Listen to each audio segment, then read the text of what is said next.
Hola, buenas noches. Soy Margina Seijas, miembro del capítulo de dolor, y voy a hablar con ustedes acerca del segundo caso clínico que vamos a presentar esta noche. Se trata de un paciente al que se hizo un reemplazo articular de rodilla y se hizo una planificación previa a la intervención quirúrgica para obtener un resultado positivo. Este paciente fue referido a la consulta de dolor por su médico tratante traumatólogo, quien luego de utilizar varias herramientas desde el punto de vista conservador, como la inyección de ácido hialurónico intraarticular, uso de rodillera y algún tipo de actividad física por unos 3 meses, al ver que su paciente no mejoraba, pues lo refiere a la consulta. Este paciente tiene 78 años de edad y acude a la consulta asistido por familiar con un dolor punzante continuo ubicado en la cara anteromedial y posterior de la rodilla derecha. Deambula con ortesis, con evidente dificultad e inestabilidad para la marcha.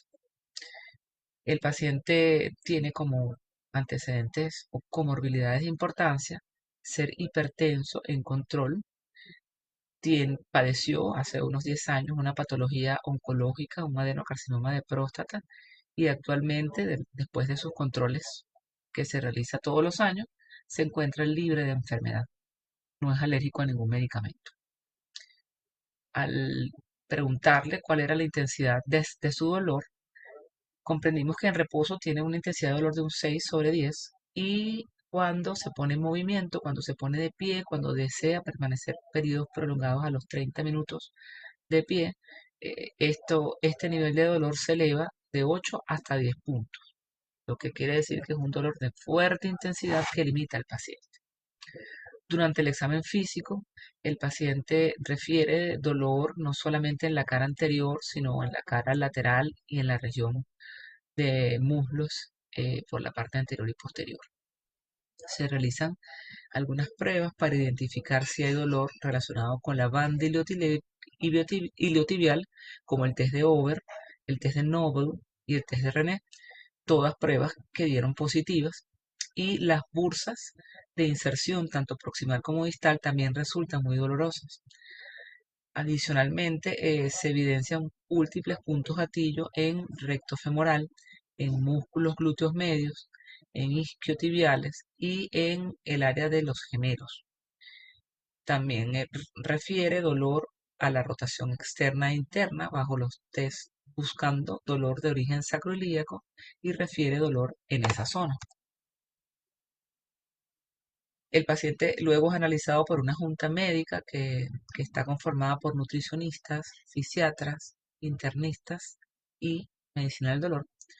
Y se llega a una conclusión importante, que es que cada servicio establece indicaciones específicas que aseguren la optimización de la preparación para la cirugía de manera integral.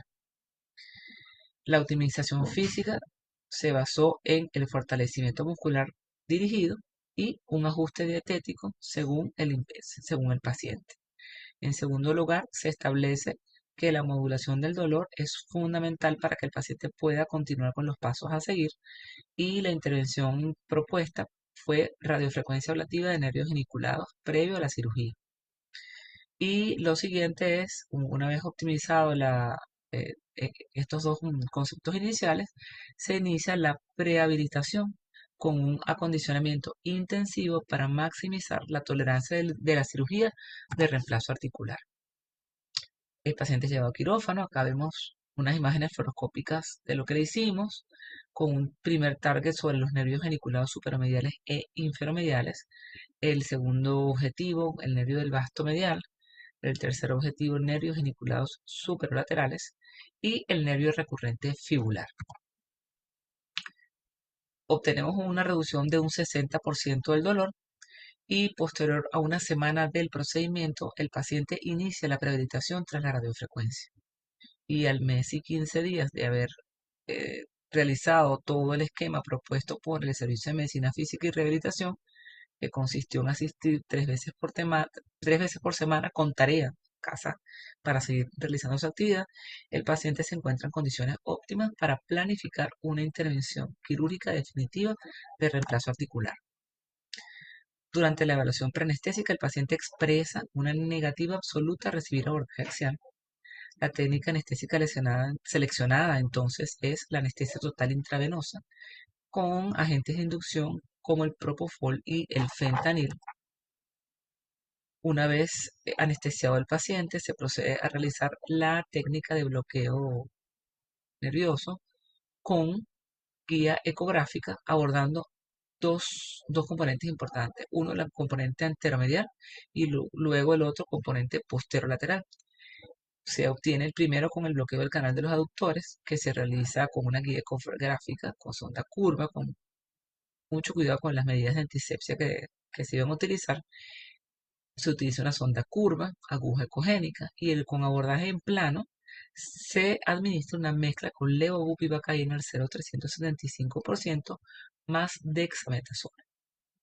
El bloqueo IPAC, también estrictas medidas de antisepsia, se realiza con sonda curva, abordaje en plano, utilizando una mezcla con levobupivacaína al 0,37% más dexametasona de 4 miligramos.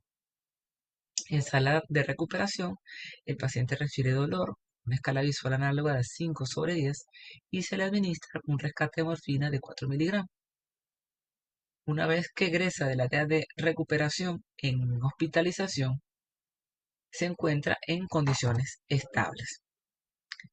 Una vez ya en la habitación, se establece el plan de esquema multimodal que va a consistir en medicamentos desde el punto de vista endovenoso que van a formar parte de la analgesia multimodal pautada con indicación de tramadol endovenoso en caso de dolor. Es importante de notar que el paciente no amerita rescates. La terapia física en una primera etapa, crioterapia compresiva, y la terapia física en una segunda etapa, movimiento pasivo continuo. Esta combinación nos permitió que a las 8 horas el paciente pudiese ponerse de pie de manera exitosa, asistido con andadera, con una métrica de éxito de EVA de 2/10 durante el movimiento. Y a las 24 horas se realiza una transfusión sanguínea para mejorar la parte de hemodinámica. El paciente recibe el alta institucional en condiciones generales estables, con indicación de analgésicos vía oral por una semana adicional. A las 48 horas posteriores al egreso, se inicia la fase de rehabilitación con fisioterapéutica en domicilio y a los 2 meses post cirugía, la evolución es positiva, sostenida, el paciente niega la presencia de dolor en rodilla y refiere un alto nivel de satisfacción con el proceso quirúrgico y de recuperación. La conclusión de un abordaje multimodal es, en primer lugar, contemplar la prehabilitación como pilar fundamental para iniciar. La optimización física, la denervación por radiofrecuencia redujeron el dolor basal hasta un 60%, preparando un escenario quirúrgico ideal. La precisión regional, la combinación ecoguiada del bloqueo del canal de los aductores y el bloqueo del IPAC permitió un excelente control de dolor, preservando la función motora. Y la recuperación acelerada, esa sinergia entre la analgesia, la crioterapia y el movimiento pasivo continuo, habilitó una deambulación efectiva a las 8 horas, culminando con un paciente sin dolor a los 2 meses. Muchas gracias por su atención.